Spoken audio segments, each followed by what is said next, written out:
नमस्कार students, good morning.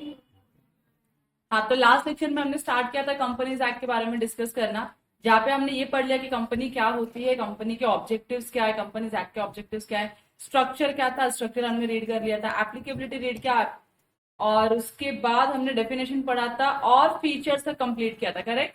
और मैंने फीचर्स को डिटेल में आपको स्टडी मैट से पढ़ के आने वाला था। पढ़ के आए हो ना आप सब लोग? डाउट नहीं है? गुड। फिर उसके बाद आज मैं आपको पहले जो बेसिक से कॉन्सेप्ट है वो कवर अप करा दूंगी, उसके बाद थोड़ा हायर लेवल पे जाएंगे। तो सबसे पहले हम पढ़ने वाले हैं क्लासिफिकेशन ऑफ कंपनीज या फिर क्लासेस ऑफ कंपनीज, कि कितने टाइप्स की कंपनीज होती है और उनका क्या डिफरेंशिएशन है दूसरी कंपनीज के साथ। तो अगर आप स्टडी मैट में देखोगे तो यहाँ पे बहुत सारे कंपनीज का बाइफर्केशन दिया हुआ है, और जितना भी बाइफर्केशन दिया हुआ है ना, ये सारा डिटेल में दिया हुआ है। तो हमको इतना डिटेल में पढ़ने की जरूरत नहीं है, कि कोई एक आधा टाइप की कंपनी आई तो आई एग्जाम में, अदरवाइज नहीं आती है। तो बहुत ही सिंपल तरीके से हम लोग क्या करेंगे, पहले हम चार्ट में जो मैंने टेबल बना के रखा हुआ है, इस टेबल से पढ़ेंगे हम लोग कितने टाइप की कंपनीज होती है, to get a basic understanding of the types of companies. एक बार ये हो जाएगा, then we will move on to the study material, जहां पे मैं आपको टाइम दूंगी क्विकली रीड करने के लिए, और अगर कुछ डाउट्स रहेंगे तो डाउट्स रेस करने के लिए। चलेगा? यस। तो क्लासेस ऑफ कंपनी में ना देर आर डिफरेंट वेज और डिफरेंट मेथड्स, जिसके बेसिस पे आप क्या कर सकते हो, कंपनीज को क्लासिफाई कर सकते हो। तो सबसे पहला जो मेथड है that is on the basis of liability, कि कंपनी के जो मेंबर्स है उनकी लाइबिलिटी कैसी है, उसके बेसिस पे हम बताएंगे कि कंपनी क्या है, कौन सी टाइप की है। दूसरा होता है बेसिस ऑफ मेंबर्स, कि आपकी कंपनी में कितने मेंबर हैं और कितने मेंबर हो सकते हैं, उसके बेसिस पे हम बताएंगे आप कौन सी टाइप की कंपनी हो। तीसरा है कंट्रोल की बेसिस पे, कि कंपनी तो तुम हो, तुम्हारी कंपनी है, लेकिन इसको कंट्रोल कौन करता है, ये खुद कंट्रोल कर रही है अपने आप को या कोई और है इसको कंट्रोल करने के लिए। तो बेसिस ऑफ कंट्रोल के ऊपर अलग अलग टाइप की कंपनीज है। फिर उसके बाद है एक्सेस टू कैपिटल वाला, on the basis of access to capital. Access to capital का मतलब है कि आप कब किस से पैसे ले सकते हो, किस मोमेंट पे किस पर्सनालिटी से आप पैसे ले सकते हो, किस पर्सन से पैसे ले सकते हो, आपको क्या कैपिटल का एक्सेस इजिली मिलता है या आपके लिए कुछ अलग प्रोसेस फॉलो करना होता है। तो वो अलग टाइप की कंपनी होती है। और इन चारों के बाद जो ऐसे भी कुछ कंपनी है जो इन चारों कैटेगरीज में फॉल नहीं होती है, तो उनके लिए कोई दूसरा कैटेगरी अदर कैटेगरी करके रखा हुआ है। मतलब वो डायलॉग है ना, जिनका कोई नहीं होता उनका साईं बाबा होता है। बस तो यहाँ पे इन कंपनीज का जिनका कोई नहीं है, क्योंकि ये कहीं और फिट हो नहीं पा रहे, इसके लिए इनको कहाँ क्लासिफाई किया है, अदर कंपनीज में क्लासिफाई करके रखा हुआ है। तो बची हुई सारी कंपनी इसके अंदर फॉलो हो जाती है। ठीक है। तो सबसे पहले जो हमको पढ़ना है on the basis of liability. Liability आपको पता है ना क्या होता है? लाइबिलिटी जो पे करने के हमारे ऑब्लिगेशन है, जो डेट होते हैं, उसको हम लाइबिलिटी बोलते हैं। तो सेक्शन 2 क्लॉज 22 में बोला है company limited by shares. Company limited by shares, limited by shares का मतलब आपने हमने जब लास्ट लेक्चर में फीचर्स ऑफ कंपनी पढ़ रहे थे तो उसमें था limited by shares, limited by guarantee और अनलिमिटेड कंपनी, बराबर। तो लिमिटेड बाय शेयर्स का मतलब क्या होता है मैं आपको एक्सप्लेन करती हूँ। मानो ये कंपनी है X Y Z private limited, ठीक है। ये कंपनी है X Y Z private limited, और इस कंपनी के दो मेंबर है, एक मेंबर है मिस्टर एक्स और एक मेंबर है मिस्टर वाई। जब कंपनी बन रही थी उस टाइम पे मिस्टर एक्स ने प्रॉमिस किया था कंपनी को कि वो कंपनी को पूरे 50,000 रुपए देंगे in the form of capital. और मिस्टर वाई ने भी बोला कि मैं भी प्रॉमिस करता हूं कि मैं भी क्या करूंगा, पूरे 50,000 दूंगा कंपनी को in the form of capital after formation. ये दोनों ने क्या किया है, कंपनी के साथ प्रॉमिस किया है। That means mister X and mister Y has made a contract with the company X Y Z private limited, बराबर। तो अब इन्होंने 50,000 ईच का प्रॉमिस किया हुआ है। अब इनकी लाइबिलिटी है ना कंपनी को 50,000 पूरा पे करने की। अब कंपनी के पास चॉइस होता है, कंपनी या तो पूरा 50,000 एक साथ में मांग लेगी इनसे, या इंस्टॉलमेंट में मांगेगी। इंस्टॉलमेंट कैसे? अभी हमको 10,000 की रिक्वायरमेंट है, आप दोनों 5,000 दे दो। अभी हमको 20,000 की रिक्वायरमेंट है, 10,000 रुपीज दे दो। ऐसा बोल सकती है क्या कंपनी? यस, कंपनी ऐसा बोल सकती है। तो मानो out of 50,000 mister X has paid ₹30,000 to the company in the form of capital, and Mr. Y has paid ₹30,000 to the company. दोनों ने 30-30 पे करके, अभी भी अनपेड अमाउंट कितना है इनका, अनपेड कितना है अमाउंट इंडिविजुअली, ₹20,000 ईच, बराबर कि नहीं। तो कल को अगर इनकी कंपनी XYZ प्राइवेट लिमिटेड अगर बंद होने वाली है, लिक्विडेट होने वाली है या वाइंड अप होने वाली है, तो जो कंपनी है ना, कंपनी के पास पूरा राइट है, कंपनी के पास पूरा राइट है इनसे ये 20,000 ईच वसूल करने का। कितना वसूल करेगी, सिर्फ और सिर्फ 20,000 from X and 20,000 from mister Y. समझ में आ रहा है आप लोगों को। कंपनी की लाइबिलिटी 1,00,000 की है और कंपनी इनसे कितना रिकवर कर सकती है, मैक्सिमम 40,000, 20,000 मिस्टर एक्स के, 20,000 मिस्टर वाई के, बराबर की नहीं। तो 1,00,000 में से 40,000 माइनस के, तो अभी भी 60,000 की लाइबिलिटी है कंपनी की। वो कंपनी जाने कैसे भरना है, मेंबर इसके लिए रिस्पॉन्सिबल नहीं होते। इस टाइप की कंपनी को हम क्या बोलते हैं, कंपनी लिमिटेड बाय शेयर्स, जहां पे जो कंपनी के मेंबर हैं, मेंबर की जो लाइबिलिटी है वो लिमिटेड होती है। कितनी लिमिटेड होती है, जितना आपने कैपिटल के लिए प्रॉमिस किया बस उतना ही होता है। अब प्रॉमिस आपने एक अमाउंट किया है और पेमेंट आपने दूसरे अमाउंट का किया है, तो जो भी बैलेंसिंग फिगर है आपका, जो भी गैप आ रहा है, उतना ही कंपनी आपसे मांग सकती है। You are only liable to make that balance figure to the company. उसके अलावा आप ₹1 भी कंपनी को पे नहीं करोगे।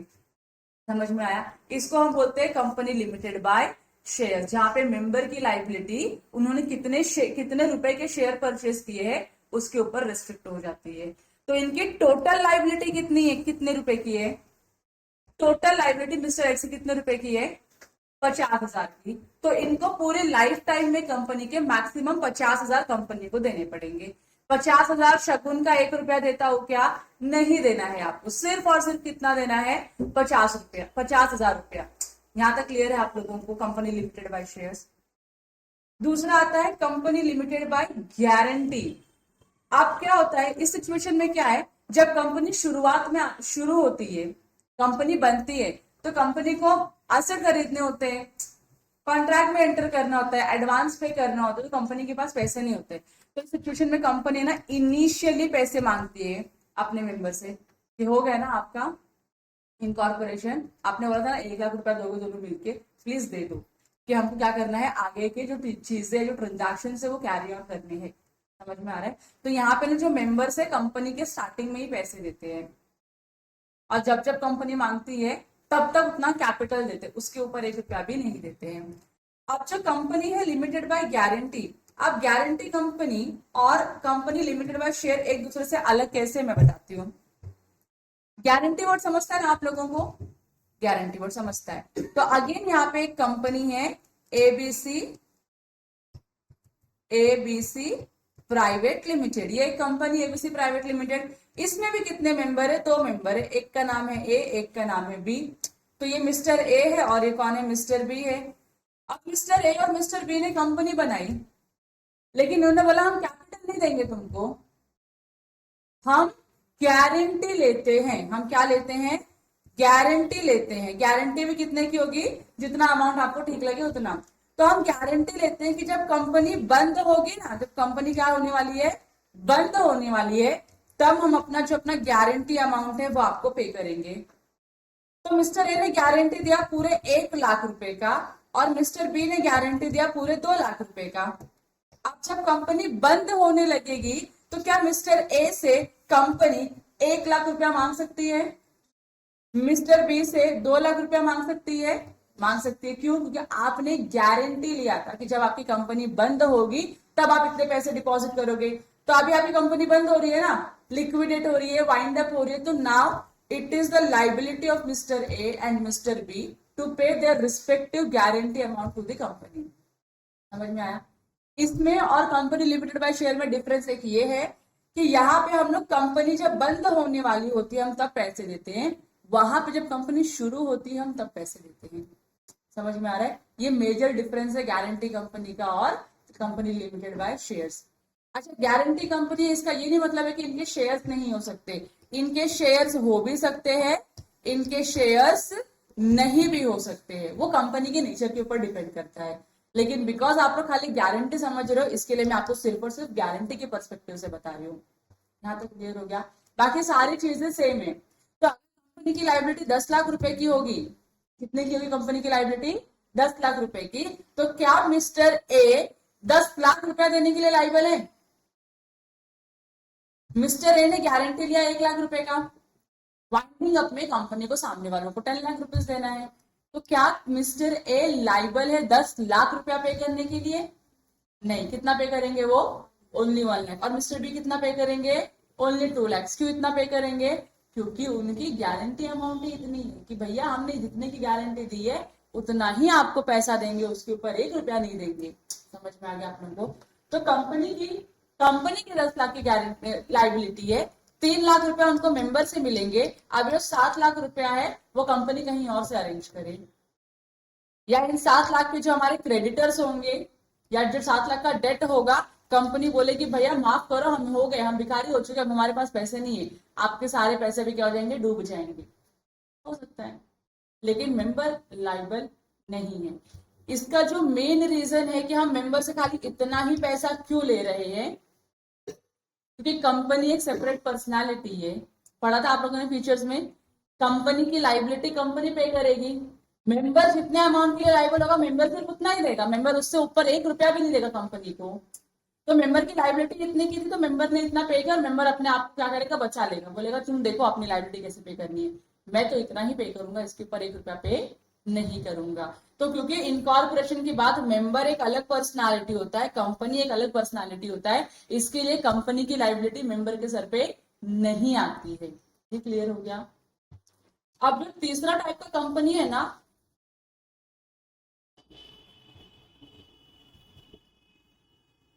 ये क्या है? Unlimited company. अनलिमिटेड कंपनी, अब मैंने आपको कंपनी लिमिटेड बाय शेयर्स बताया, अब आप मुझको बताओ अनलिमिटेड कंपनी कैसी कंपनी हो सकती है? गेस करो और बताओ।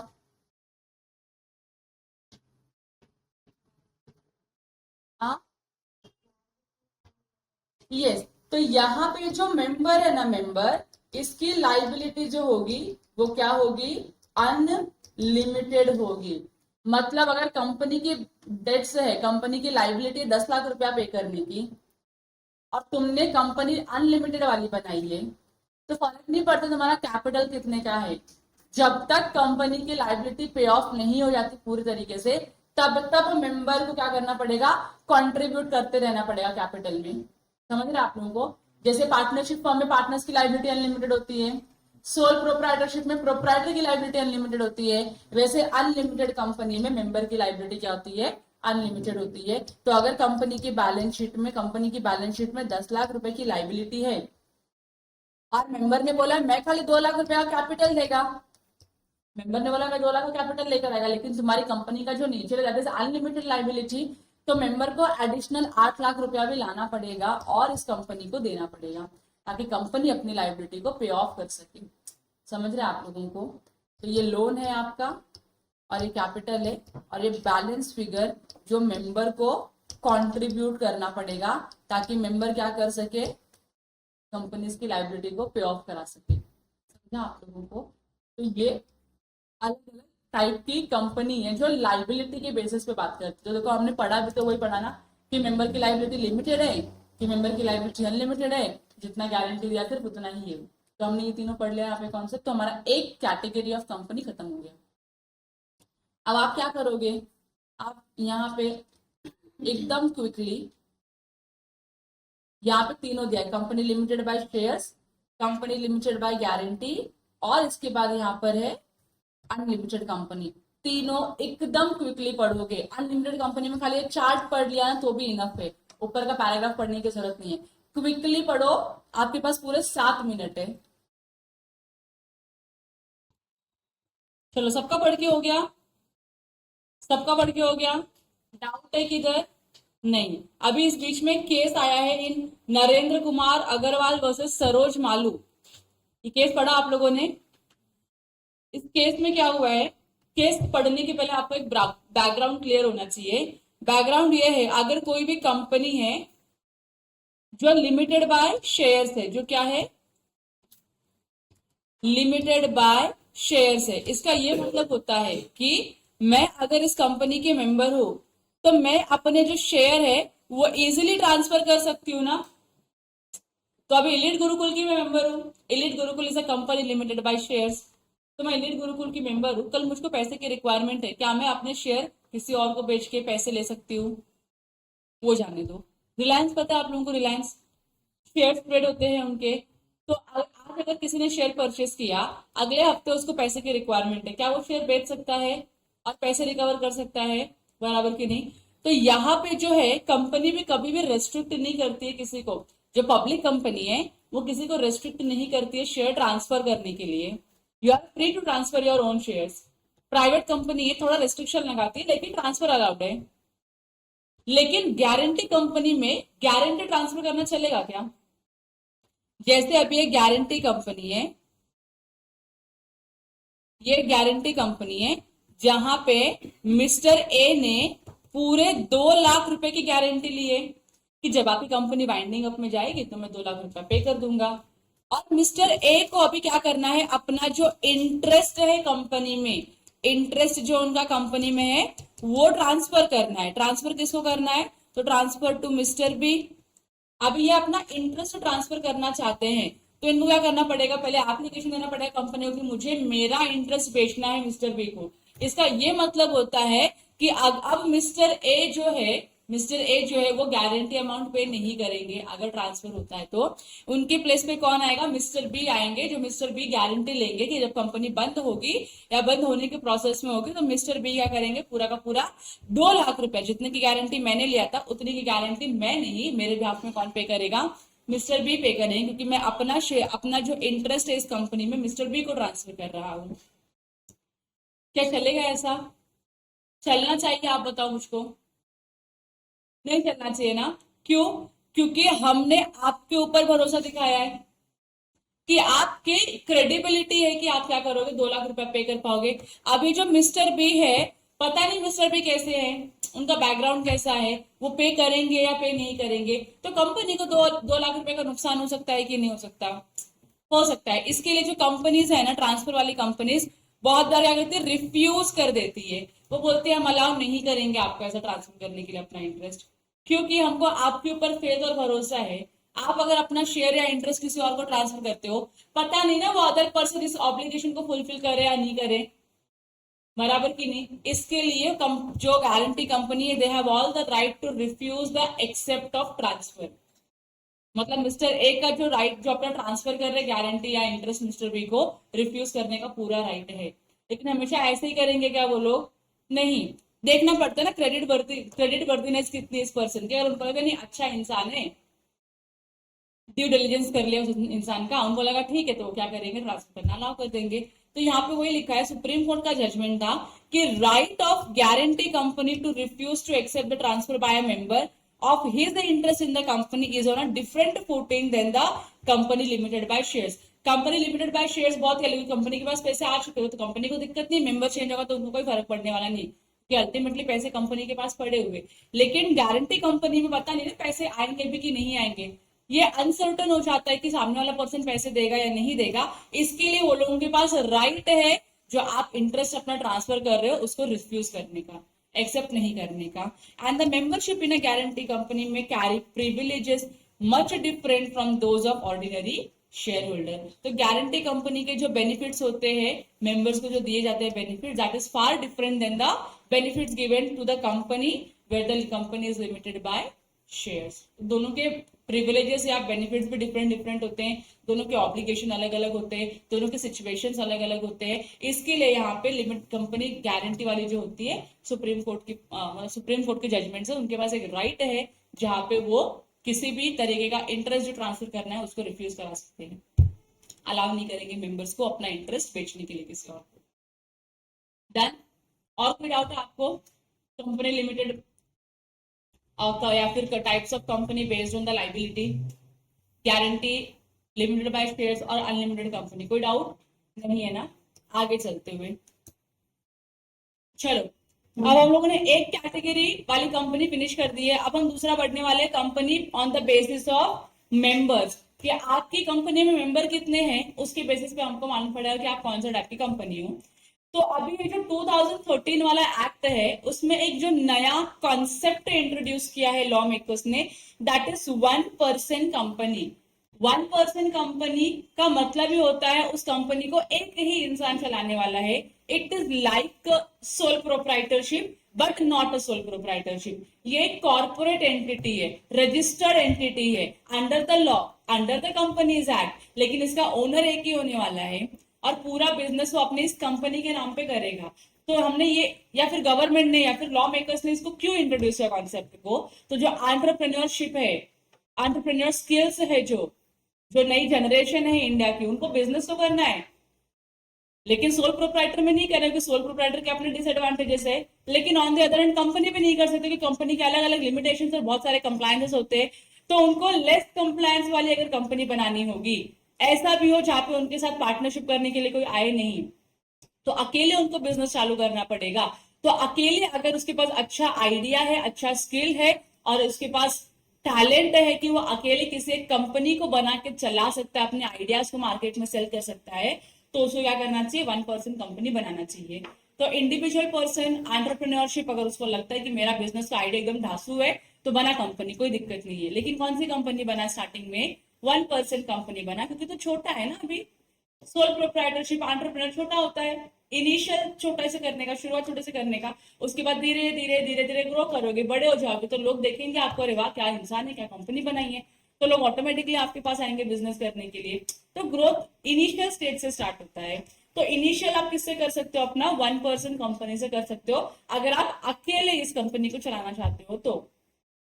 इसकी रिक्वायरमेंट क्या है कि इसमें मिनिमम एक मेंबर होने चाहिए, मिनिमम एक मेंबर। तो मैक्सिमम कितने होने चाहिए, एक ही होना चाहिए। तो ये क्या, वन मैन आर्मी सुना रहेगा आप लोगों ने, one man army, army one man show kind of a thing. तो ये वो इंसान है, तो ये अकेला ही क्या करेगा, अपने पूरे बिजनेस को हैंडल करेगा। मतलब गुड्स खरीदना किससे है, से लेके गुड्स कहाँ बेचना है, कैसे बेचना है, कितने में बेचना है, एम्प्लॉय हायर करना है, एम्प्लॉय फायर करना, प्लेसेस लेना बिजनेस करने के लिए, सारा सोल डिसीजन किसका होगा, इस अकेले इंसान का होगा।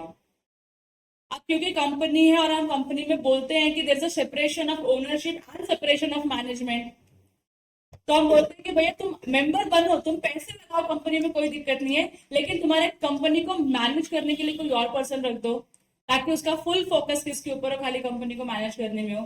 तो आप कितने डायरेक्टर अपॉइंट करोगे, एक डायरेक्टर मिनिमम अपॉइंट करोगे, मैक्सिमम कितना हो सकता है, एक मिनिमम डायरेक्टर है।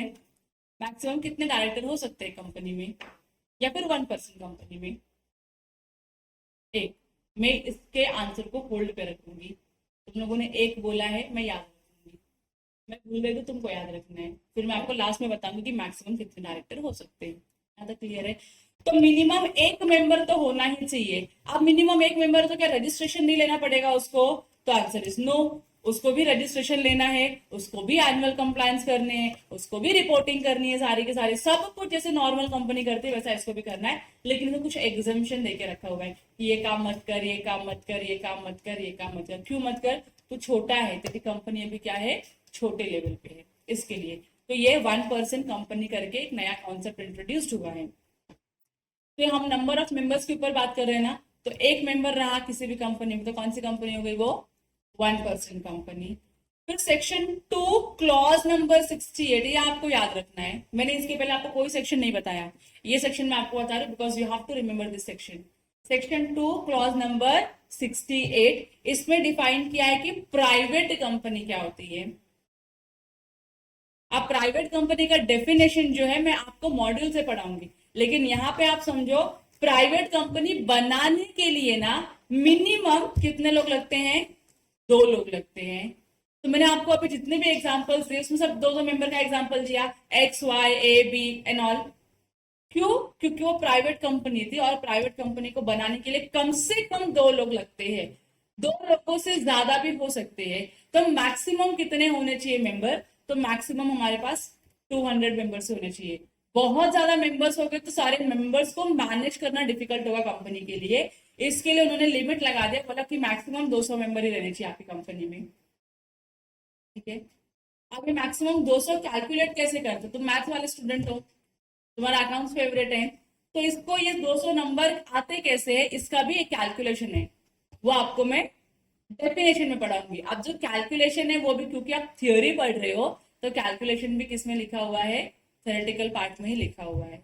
लेकिन इसके एग्जाम पे क्वेश्चन आ सकते हैं आपको, जहाँ पे आपको प्रैक्टिकली कैलकुलेट करके बताना पड़ेगा whether the company is having minimum 200 members or more than 200 members, which you have to calculate and give the answer to the question. अलग अलग बेस, अलग अलग सिनेरियो के ऊपर क्या करते हैं, क्वेश्चन बनाते हैं, that we will discuss later. इसमें जो डायरेक्टर्स होते हैं, डायरेक्टर्स, क्योंकि मेंबर 2 लोग हैं, तो डायरेक्टर में मिनिमम कितना बोलते हैं वो लोग, 2 लोग, क्योंकि आपकी कंपनी ओपीसी से थोड़ी सी बड़ी है। 1 पर्सन कंपनी से प्राइवेट लिमिटेड थोड़ी सी बड़ी होती है, तो बड़ी कंपनी को मैनेज करने के लिए थोड़ा ज्यादा लोग लगते हैं। इसके लिए उन्होंने बोला मैक्सिमम सॉरी मिनिमम कितने लोग चाहिए हमको, 2 लोग चाहिए, और मैक्सिमम का लिमिट लगा दिया है 15, कि 15 से ज्यादा अगर आप मैनेजमेंट रख लोगे अपनी कंपनी में, तो कुछ ज्यादा ही मैनेजमेंट में खिचड़ी पक जाएगी, तो बिरबल की खिचड़ी हो जाएगी, जहाँ पे आपको समझेगा ही नहीं कि कौन क्या काम कर रहा है, किसकी क्या रोल्स एंड रिस्पॉन्सिबिलिटीज है, और कोई डिसीजन नहीं लिया किसी ने, तो बहुत सारे ड्रॉबैक है। इसके लिए मैक्सिमम कितना बोल दिया इन्होंने, 15 डायरेक्टर्स बोल दिया। मिनिमम 2 रखो, मैक्सिमम कितना रखो, 15। लेकिन नहीं, मेरी कंपनी बहुत बड़ी है, मेरी कंपनी को 20 डायरेक्टर चाहिए। अब मैं रख सकती हूँ 20 डायरेक्टर अपनी कंपनी में, बहुत बड़ी company, I need 20 directors and I have the justification कि मुझे 20 डायरेक्टर्स क्यों चाहिए। 15 तो लॉ परमिट कर रहा है, मुझको 15 से ऊपर और 5 चाहिए। क्या मैं रख सकती हूँ 5 और एडिशनल डायरेक्टर? यस और नो? नहीं लग रहा है ना। लॉ ने 15 मैक्सिमम लिमिट दिया है, लेकिन लॉ बोलता है जरूरी नहीं है ना कि आपकी कंपनी सारी कंपनी की तरह सेम हो, तो आप एडिशनल 5 डायरेक्टर्स और रख सकते हो, 20 डायरेक्टर्स आप कर सकते हो। लेकिन आपको क्या करना पड़ेगा, मेंबर से अप्रूवल लेना पड़ेगा। मेंबर से क्या लेना पड़ेगा, approval. Earlier it was you have to take the approval from the central government. अब उन्होंने वो निकाल दिया, बोला आप मेंबर से अप्रूवल ले लो। अगर आप ये मेंबर हाँ बोल देते हैं ना कि हाँ 20 डायरेक्टर के लिए हमको कोई दिक्कत नहीं है, तो आप 20 डायरेक्टर अपने कंपनी में अपॉइंट कर सकते हो, कोई दिक्कत नहीं है। यहाँ तक क्लियर हो गया आप लोगों को? फिर उसके आगे प्राइवेट कंपनी हो गई। अब प्राइवेट कंपनी के आगे बढ़ते हैं पब्लिक कंपनी। अब देखो प्राइवेट कंपनी का ना काफी बड़ा डेफिनेशन दिया हुआ है, बहुत बड़ा डेफिनेशन है कि what is private company, how it is private company, what it can do, what it can not do, everything is mentioned in the definition of private limited company itself. तो इन लोगों ने क्या किया, इंस्टीट्यूट ने क्या किया है, या लॉ मेकर्स ने क्या किया है, प्राइवेट कंपनी क्या होती है डिफाइन कर दिया कि ये प्राइवेट कंपनी है। अगर आप ये करते हो, ये करते हो, ये करते हो, ये करते हो, ये करते हो, तो आप प्राइवेट कंपनी हो। तो पब्लिक कंपनी क्या होगी फिर? बहुत सिंपल लाइन का डेफिनेशन दो मेरे को। जो प्राइवेट कंपनी नहीं है वो क्या होगी, पब्लिक कंपनी। बस ऐसा ही डेफिनेशन सेक्शन 2 क्लॉज 71 में दिया गया है। The company which is not a private limited company is a public limited company. तो एक को डिफाइन करना जरूरी है ना, एक को डिफाइन कर दिया। प्राइवेट लिमिटेड कंपनी क्या है, जो पब्लिक कंपनी नहीं है। अगर ऐसा बोलेंगे तो चलेगा क्या? क्योंकि आपको समझेगा नहीं कि प्राइवेट किसको बोलते हैं, पब्लिक किसको बोलते हैं। से फॉर एग्जाम्पल अगर ऐसा लिखा होता, private company is a company which is not a public limited company, and public limited company is a company which is not a private limited company. Now the hell lot of confusion will come, which is public company, which is private company, how to determine it? क्योंकि आप बहुत simple language बोल रहे हो, the company which is not a public company is a private company, and the company which is not a private company is a public company. तो दोनों आपका ऐसे बोल के नहीं चलेगा ना, at least something you have to define, one element you have to define, and that one element can be, thank you so much, that one element can be either you define public company or you define private company, but something you have to define.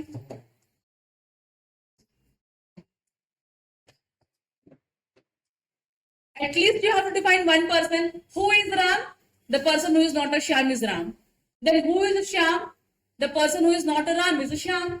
You have to give the definition, this is Ram. And if the other person is not having this quality, then this is Shyam. ऐसे बोलना पड़ेगा ना। अभी तुमको राम और कृष्ण में difference मालूम है ना, क्या डिफरेंस है? You have a certain definition ना कि this is Ram, this is Shyam, Shyam means Krishna only.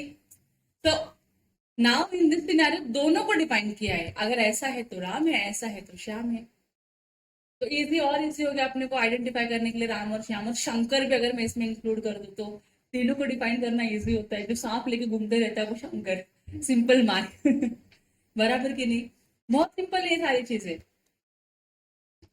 तो अगर किसी एक एलिमेंट को भी आप डिफाइन करते हो ना तो आपकी जिंदगी आसान होती है। तो लॉ ने भी वही किया है, लॉ ने एक एलिमेंट को डिफाइन किया, that element is private limited company.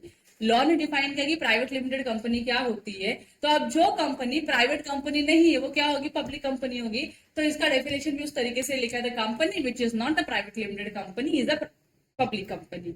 ये क्लियर हो गया। अब पब्लिक कंपनी की ब्यूटी क्या है, ब्यूटी क्या है पब्लिक कंपनी की, वो देखो कि इसमें जो आपके नंबर ऑफ मेंबर्स होते हैं ना, पब्लिक कंपनी बनाने के लिए ही 7 मेंबर लगते हैं शुरुआत में। You can not have less than 7% and incorporate a public company. Minimum 7 लोग लगते हैं। तो क्या मैं 10 मेंबर के साथ पब्लिक कंपनी बना सकती हूँ, बना सकती हूँ ना। मिनिमम 7 बोला ना, मैक्सिमम तो नहीं लेकर आए कुछ भी वो लोग। तो I can have minimum 7 members and I can incorporate a public limited company. तो क्या मैं 7 मेंबर से प्राइवेट कंपनी बना सकती हूँ। मुझे कंपनी बनानी है, मेरे पास 7 लोग आए जो मेरे आइडिया में इंटरेस्टेड है, तो क्या मैं इन 7 लोगों के साथ प्राइवेट कंपनी बना सकती हूँ। ये है, जो कि मैक्सिमम कितना बोला उन्होंने, 200 मेंबर्स हो सकते हैं। मिनिमम 2 चाहिए प्राइवेट कंपनी बनाने के लिए। उन्होंने ये नहीं बोला कि मिनिमम आपके इतने ही होने चाहिए। You can have 3 person as a member in the private limited company, you can have 5 person, 7, 10, 12, कितने तक जा सकते हो, मैक्सिमम 200 तक, उसके ऊपर नहीं। तो मैक्सिमम, क्योंकि पब्लिक लिमिटेड कंपनी है तो मेंबर्स के ऊपर कोई लिमिट लगाने का कोई सेंस बनता ही नहीं है, क्योंकि मेंबर तो जब चाहेंगे तब किसी भी कंपनी के शेयर्स को परचेज करना चाहेंगे। तो उनके उनके लिए मैक्सिमम पे कोई लिमिट नहीं है, लेकिन मिनिमम पे लगा दिया उन्होंने, बोला मिनिमम तो 7 होनी चाहिए तुमको पब्लिक कंपनी बनने के लिए। तो हमारे एलिट गुरुकुल में भी कितने मेंबर होंगे फिर, मिनिमम 7 बोला ना। तो हम एक बार हम मिनिमम पे ही चलते हैं कि मिनिमम 7 है ना, तो 7 के साथ ही हम कंपनी बनाएंगे। 8वां नहीं लिया हमने अभी तक कंपनी में, लेंगे कब, जब हम बड़े हो जाएंगे थोड़े से और तब हम 8वां इसमें इंक्लूड करेंगे। ये क्लियर है आप लोगों को। अब इसमें डायरेक्टर्स बोला है, मिनिमम कितने डायरेक्टर होने चाहिए, 3, क्योंकि थोड़ी सी बड़ी कंपनी है। मतलब एक्चुअली देखोगे तो public company is the largest company, और उसमें फिर लिस्टेड और अनलिस्टेड कंपनी आती है, विच विल टॉक लेटर। लेकिन इसमें इनको मैनेज करने के लिए, बड़ी कंपनी तो मैनेज करने के लिए लोग ज्यादा लगेंगे, इसके लिए बोला मिनिमम तो 3 डायरेक्टर होने चाहिए तुम्हारी कंपनी में। मिनिमम कितने डायरेक्टर, 3। मैक्सिमम कितने होने चाहिए फिर, अनलिमिटेड बोल दें क्या, अनलिमिटेड डायरेक्टर हो तो पब्लिक कंपनी है तो चलेगा क्या, नहीं चलेगा। तो इसमें भी मैक्सिमम कितना है, 15 डायरेक्टर ही है। मैक्सिमम कितना, 15।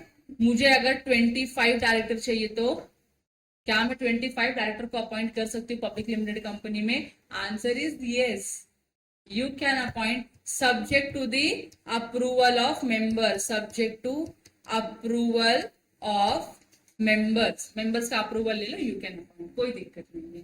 समझा आप लोगों को। तो मैंने 20 का 25 किया तो इसका ये नहीं मतलब है कि आपका लॉ चेंज हो जाएगा, लॉ रिमेन्स सेम।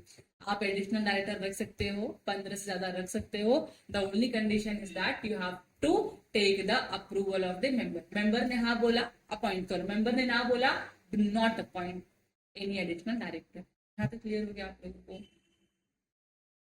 चलो, ये आपको 3 समझ में आ गया, यहाँ तक क्लियर है।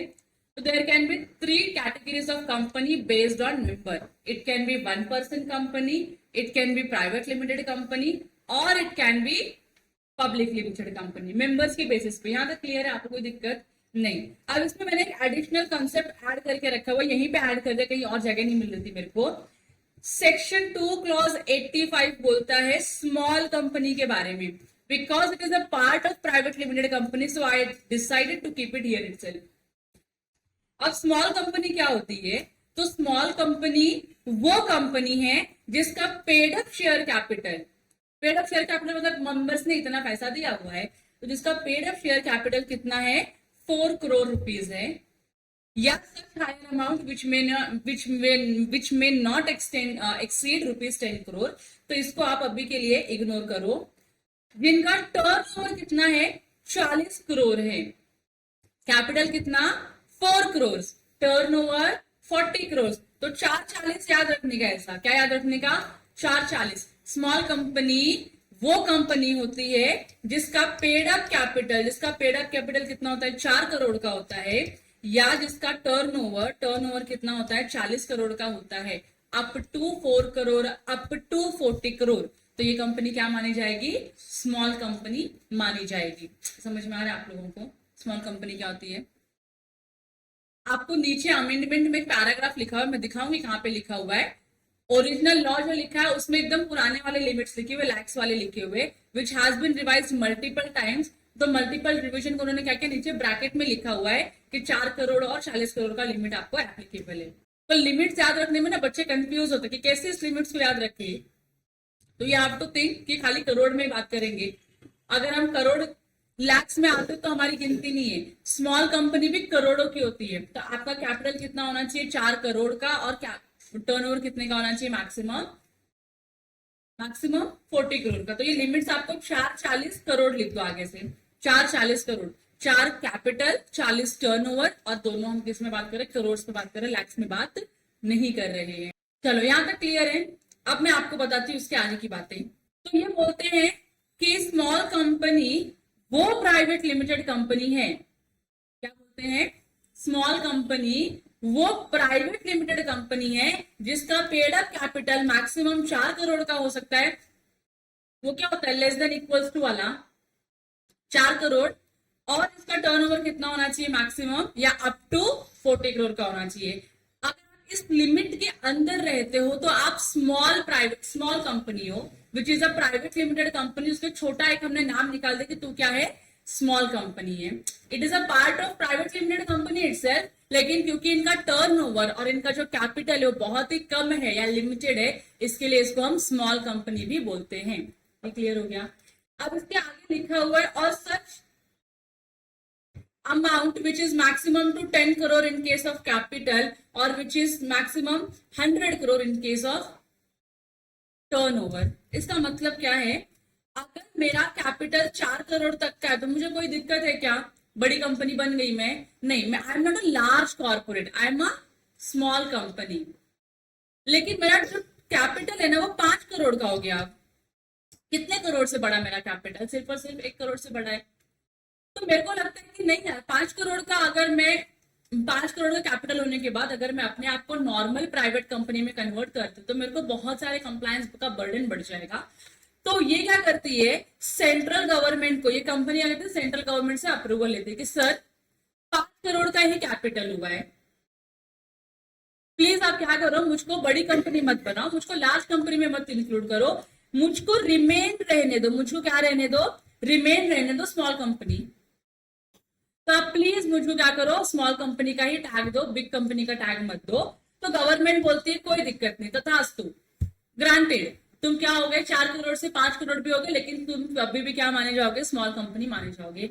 तो ये जो एडिशनल कैपिटल कब तक या कितना लिमिट से एक्सीड करना चाहिए कि गवर्नमेंट आपको तथास्तु बोलते रहे, तो उन्होंने बोला है मैक्सिमम 10 करोड़। तो मैक्सिमम अगर आपका 10 करोड़ तक का भी कैपिटल होता है, by putting an application to the government, by taking the appropriate authorities approval, आप अपने आप को स्मॉल कंपनी की तरह कंसिडर कर सकते हो। लेकिन मैक्सिमम कितना होना चाहिए, 10 करोड़। अब आपका 11 करोड़ का पेड अप कैपिटल हो गया, कितनी करोड़ का, 11 करोड़ का, और आप फिर से जाते हो गवर्नमेंट के पास तथास्तु का वरदान लेने के लिए। क्या गवर्नमेंट आपको तथास्तु बोलेगी, बोलेगी चुपचाप से निकल इधर से, प्राइवेट कंपनी, जो नॉर्मल प्राइवेट कंपनी, बड़ी प्राइवेट कंपनी वो बन जा। समझा आप लोगों को। और वैसा ही किसका लिमिट है, टर्नओवर का लिमिट है। तो टर्नओवर के लिए उन्होंने क्या बोला कि ठीक है, हमने यहाँ पे 40 करोड़ बोला है ना, तो आपको हम एडिशनल 60 करोड़ का लिमिट देते हैं। मतलब ये लिमिट आपको लेना पड़ता है, गवर्नमेंट को एप्लीकेशन करना पड़ेगा कि मेरा जो सर टर्नओवर है ना खाली 50 करोड़ का ही हुआ है। कितने का हुआ है, 50 करोड़ का हुआ है, प्लीज आप मुझको स्मॉल कंपनी ही रहने दीजिए। तो गवर्नमेंट के पावर के अंदर है, आपको 200 करोड़ का टर्नओवर है तो आपको क्या रख सकती है, स्मॉल कंपनी रख सकती है। जैसे ही आपका 101 करोड़ का टर्नओवर हो गया, गवर्नमेंट क्या बोलेगी, क्या बोलेगी government, you have to compulsory get converted to a normal private limited. समझा। अब आप लोग स्मॉल कंपनी नहीं रह सकते हो, तो ये इसका लिमिट है। ये इसका लिमिट है। इसका लैंग्वेज कैसे लिखा होता है, ये लैंग्वेज तुमको मैं पढ़ाऊंगी मॉड्यूल से। यहां तक कोई डाउट है आप लोगों को? यहां तक कोई डाउट है? नहीं। अब इस पूरे जो सेकंड पार्ट हमने पढ़ा, companies based on the members, आपको याद करना है सेक्शन 2 क्लॉज 68 का definition, which is very important definition, exam में पूछा जाता है और आपको इसका डेफिनेशन लिखने आना चाहिए। तो we will jump to the module.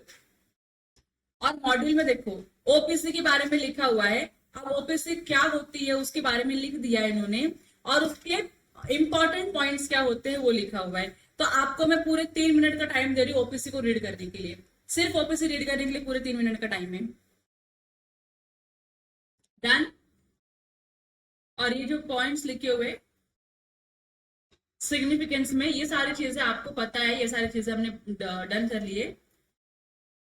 OPC का मेंबर कौन बन सकता है? उन्होंने बोला खाली वो पर्सन जो क्या है, नेचुरल पर्सन है। नेचुरल पर्सन मतलब आप और मैं जैसे लोग। क्या एक कंपनी ओपीसी बना सकती है? नहीं बना सकती, क्योंकि कंपनी अपने आप में क्या है, आर्टिफिशियल पर्सन है। तो एक नेचुरल पर्सन जो इंडियन सिटीजन है वही क्या कर सकता है, कंपनी, ओपीसी कंपनी बना सकता है। ठीक है, और वही उसका नॉमिनी भी हो सकता है। अब यहाँ पे ओपीसी में एक नॉमिनी का कॉन्सेप्ट इंट्रोड्यूस किया, जिसका ये मतलब होता है क्योंकि ये 1 मेंबर कंपनी है, आज ये जिंदा है, कल को ये मर गया तो कंपनी कौन चलाएगा ना। तो इसका क्या होता है, हमेशा एक नॉमिनी होता है। जैसे आपके बैंक अकाउंट में नॉमिनी होता है कि आपको अगर कुछ कल हो जाता है तो आपके बैंक के पैसे कौन लेगा, आपके अकाउंट का ओनरशिप किसके पास जाएगा, तो जिसको भी आपने नॉमिनी के नाम पे रखा है उसको जाएगा कि नहीं जाएगा।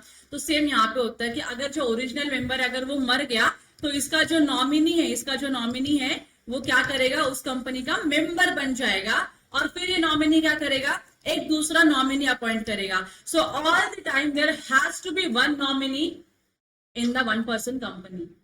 एक से ज्यादा नॉमिनी रख सकते हैं क्या हम लोग? No, it has to be only 1 nominee. तो मैंने एक बार मिस्टर एक्स को अपॉइंट किया नॉमिनी के लिए। अब मेरे को लग रहा है कि नहीं, मिस्टर एक्स है ना फ्रॉडुलेंट एक्टिविटी कर सकते हैं मेरे साथ, तो मैं मिस्टर वाई को अपॉइंट करना चाहती हूँ। Can I do so? You can change the nomineeship any time.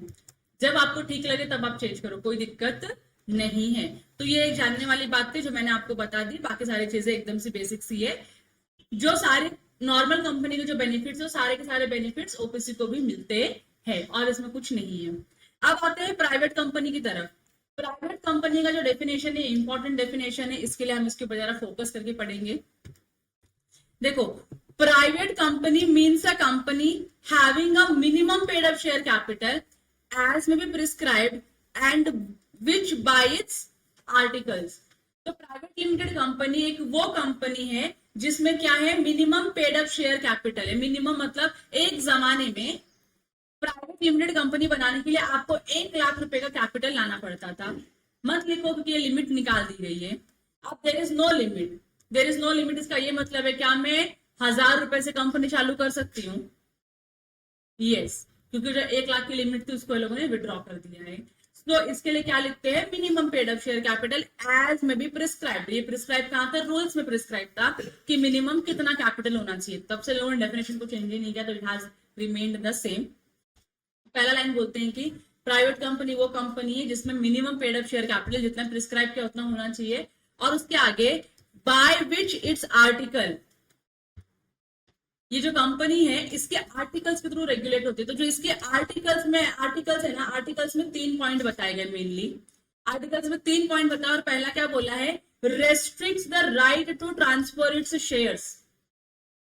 मतलब हम जो मेंबर हैं, कंपनी के जो मेंबर है, प्राइवेट लिमिटेड के जो मेंबर है, उनके राइट को हम रेस्ट्रिक्ट कर रहे हैं। उनके हम राइट क्या कर रहे हैं, रेस्ट्रिक्ट कर रहे हैं। इसका ये मतलब है कि सर आप जब चाहे तब जिसको चाहे उसको शेयर्स नहीं बेच सकते हो।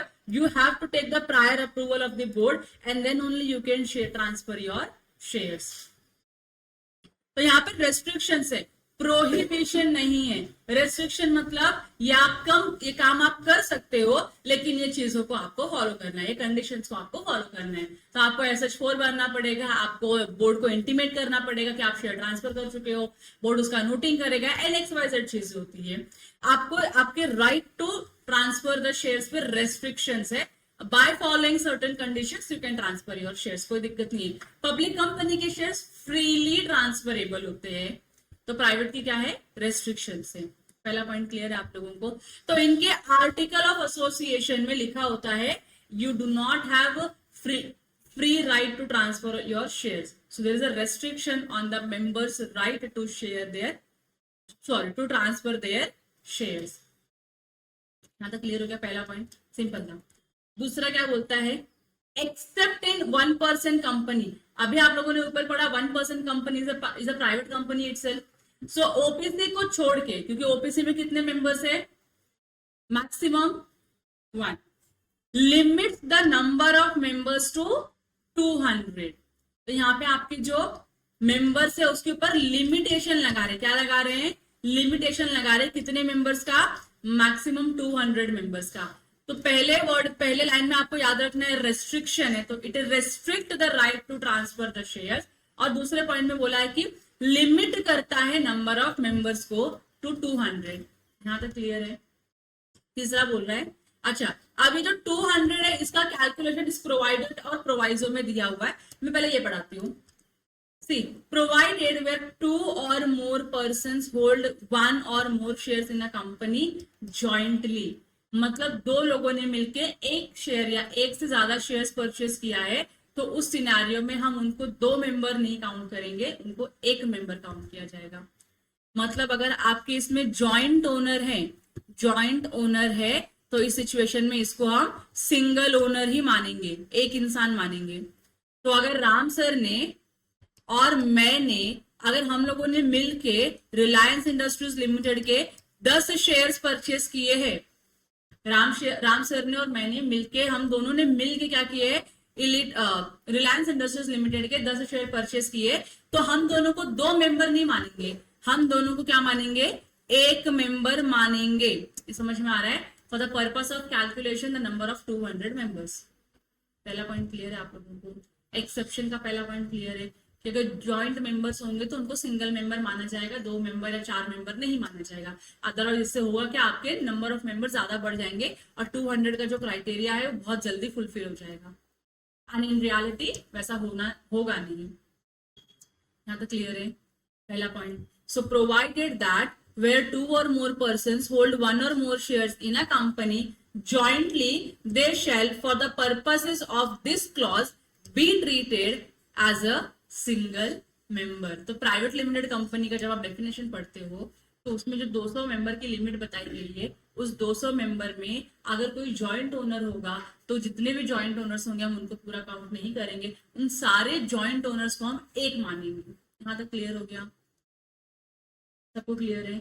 सेकेंड, प्रोवाइडेड फर्दर दैट, मतलब फिर से कुछ एक्सेप्शन दे रहे वो लोग, persons who are in the employment of the company, मतलब क्या है, कंपनी के एम्प्लॉय है और कंपनी के मेंबर भी है, तो इसको आप लिख सकते हो ऐसा, employ plus member, person who are in the employment of the company. Employment of the company मतलब कंपनी ने आपको जॉब देके रखा हुआ है, तो रिलायंस इंडस्ट्रीज के जो एम्प्लॉयज हैं उनकी बात चल रही है, या इलीट गुरुकुल के जो एम्प्लॉयज है उनकी बात चल रही है। ये क्लियर है। एंड सेकेंड क्या बोलते हैं, persons who having been formerly in the employment of the company, या ये वो पर्सन है जो कभी तो क्या थे, एम्प्लॉय थे कंपनी के। फॉर्मरली का मतलब होता है प्रीवियस, और इसको आपकी भाषा में बोलते हैं एक्स। तो यहाँ पे एक्स एम्प्लॉय की बात चल रही है, किसकी बात चल रही है, एक्स एम्प्लॉय की बात चल रही है। Persons who having been formerly in the employment of the company were members, मतलब आप एक्स एम्प्लॉय और क्या हो, साथ में मेंबर हो। तो पहला एक्सेप्शन क्या बोला उन्होंने, प्रेजेंट एम्प्लॉय हो और मेंबर हो, और दूसरा उन्होंने क्या बोला, आप एक्स एम्प्लॉय हो और मेंबर हो। क्लियर है। Of the company while in that employment and have continued to be members after the employment ceased, मतलब आपके एम्प्लॉयमेंट खत्म हो चुके हैं, आपने छोड़ दिया है जॉब, बट आपने मेंबरशिप अभी तक छोड़ा नहीं है। You are still the member of that particular company, though you are not the employ but you are the member. ऊपर के सिचुएशन में क्या था, आप एम्प्लॉय भी हो और आप मेंबर भी हो, नीचे वाले सिचुएशन में क्या बता रहे, आप एक्स एम्प्लॉय हो लेकिन आप मेंबर हो, आपने कंपनी छोड़ने का अपने मेंबर कंपनी का शेयर नहीं बेचा, शेयर आपने अपने पास संभाल के रखा हुआ है, तो you remain the member but you are not the employ of the company, बराबर की नहीं। Shall not be included in the number of members, so इन दोनों को ही हम क्या करेंगे, जीरो ट्रीट करेंगे, इन दोनों को हम 200 की काउंटिंग में लेंगे ही नहीं। समझा आप लोगों को भी क्या था, यहाँ तो क्लियर है, दो एक्सेप्शन क्लियर हो गए।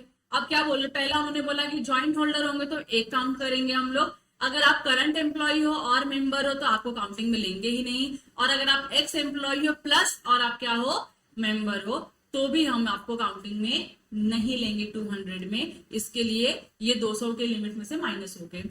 और ये एक्सेप्शन था पूरा का पूरा। और थर्ड जो पॉइंट है जो रेस्ट्रिक्ट करता है वो है prohibits any invitation to the public to subscribe for any securities of the company. अब तीसरा यहाँ पे क्या लगा रहे लोग, प्रोहिबिशन लगा रहे, प्रोहिबिशन लगा रहे, प्रोहिबिट कर रहे। प्रोहिबिट करने का मतलब क्या है, प्रोहिबिट करने का मतलब क्या है, आपको रोक रहे हैं, आप ये काम कर ही नहीं सकते हो। जैसे मर्डर करना प्रोहिबिटेड है कि नहीं है, यस, मर्डर करोगे तो आपको क्या मिलेगी, पनिशमेंट मिलेगी। वैसे ही आपको बोल रहे प्रोहिबिशन है, किसके ऊपर प्रोहिबिशन है, आईपीओ या एफपीओ लाने के लिए प्रोहिबिशन है। उसका ही लैंग्वेज क्या है, invitation to the public to subscribe. आप पब्लिक को इनवाइट नहीं कर सकते हो कि आइए और मेरी कंपनी के शेयर्स को सब्सक्राइब करिए। That is the prohibition given or imposed on the private limited company. Private limited company अपने शेयर्स पब्लिक एट लार्ज को बेच नहीं सकती है, उसका यही मतलब है। आईपीओ और एफपीओ पे रेस्ट्रिक्शन है, आप आईपीओ नहीं ला सकते, आप एफपीओ नहीं ला सकते हो अपनी किसी भी सिक्योरिटीज का, किसी भी सिक्योरिटीज का, तो डिवेंचर होगा उसका भी आईपीओ एफपीओ नहीं ला सकते हो। यहां तक क्लियर है। तो ये तीन क्या थे, एक्सेप्शन थे, ये तीन एक्सेप्शन थे। मतलब articles of association of a private limited company private limited company को एम्पावर नहीं करता है ये तीन काम करने के लिए। तो पहला क्या बोला उन्होंने, रेस्ट्रिक्ट करता है। किसको रेस्ट्रिक्ट करता है, रेस्ट्रिक्शन किसके ऊपर इम्पोज्ड है, right to transfer the share, उसके ऊपर रेस्ट्रिक्शन लगा के रखा हुआ है, प्रोहिबिशन नहीं है। दूसरा क्या है, नंबर ऑफ मेंबर्स को लिमिट करता है, ओपीसी को छोड़ के बाकी सारे सिनेरियो में नंबर ऑफ मेंबर्स को लिमिट करता है। कितने मेंबर्स हो सकते हैं, मैक्सिमम 200। 200 में किसको काउंटिंग में नहीं लेना होता है, जो ज्वाइंट ओनर होंगे उनको हम एक काउंट करेंगे, करंट एम्प्लॉय होंगे उनको जीरो काउंट करेंगे, एक्स एम्प्लॉय एंड मेंबर होंगे उनको भी हम क्या करेंगे, जीरो काउंट करेंगे। और लास्ट में इन्होंने बोला है आपके ऊपर प्रोहिबिशन है कि आप मेंबर्स को या आप पब्लिक एट लार्ज को इनवाइट नहीं कर सकते हो अपनी किसी भी सिक्योरिटीज को सब्सक्राइब करने के लिए। यहाँ तो क्लियर हो गया। तो ये था प्राइवेट लिमिटेड कंपनी का definition, which is very important definition in this chapter, जो आपको याद करना पड़ेगा। यहाँ तक समझा है आप लोगों को, सबको समझा है। अब देखो इसके नीचे फिर क्या लिखा है, इसमें सिग्निफिकेंस दी है, सारी चीजें जो आपने पढ़ी हुई उसकी बात कर रहे। पब्लिक कंपनी, पब्लिक कंपनी 271 में डिफाइंड है। क्या बोल रहे पब्लिक कंपनी के बारे में, it means a company which is not a private limited company and has a minimum paid up share capital as may be prescribe. खत्म। यहां तक क्लियर है आप लोगों को। अब मैं ऊपर आती हूँ, आपको स्मॉल कंपनी के बारे में बता देती हूँ। स्मॉल कंपनी सेक्शन 285 में डिफाइन किया गया है। स्मॉल कंपनी वो कंपनी है अदर देन पब्लिक कंपनी, मतलब कौन सी कंपनी बन जाती है, प्राइवेट कंपनी की बात करें। अदर देन पब्लिक कंपनी मतलब private company. So there can be no public company which is a small company. मैंने क्या बोला समझा आप लोगों को, स्मॉल कंपनी सिर्फ और सिर्फ एक प्राइवेट कंपनी ही हो सकती है, पब्लिक कंपनी नहीं हो सकती है। So there cannot be a public company which is a small company.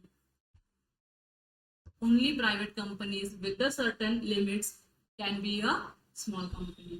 यहाँ तक क्लियर हो गया? किसकी याद आ रही है?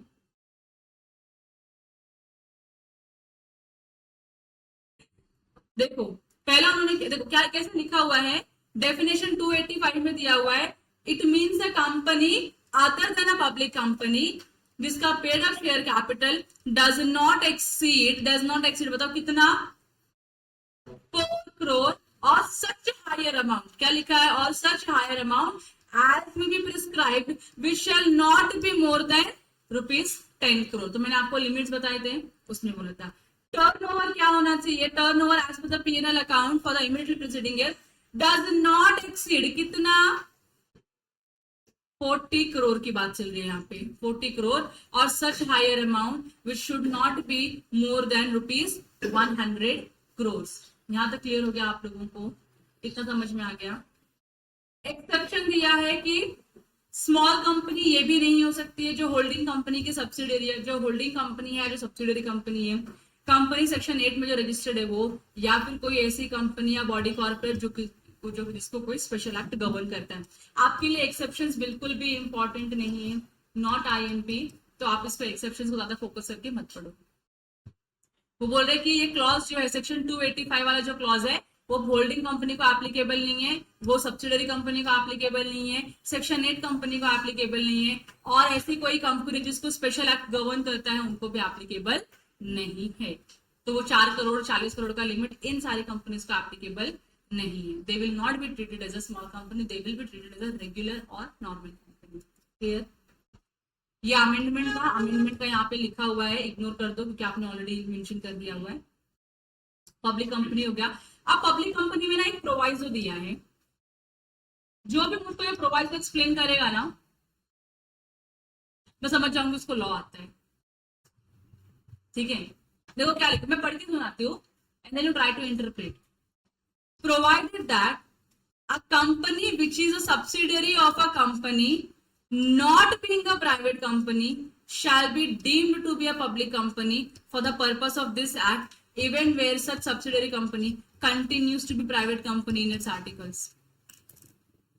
बहुत इंपॉर्टेंट प्रोवाइसो है, try to understand, interpret and let me know what you have understood from this प्रोवाइसो।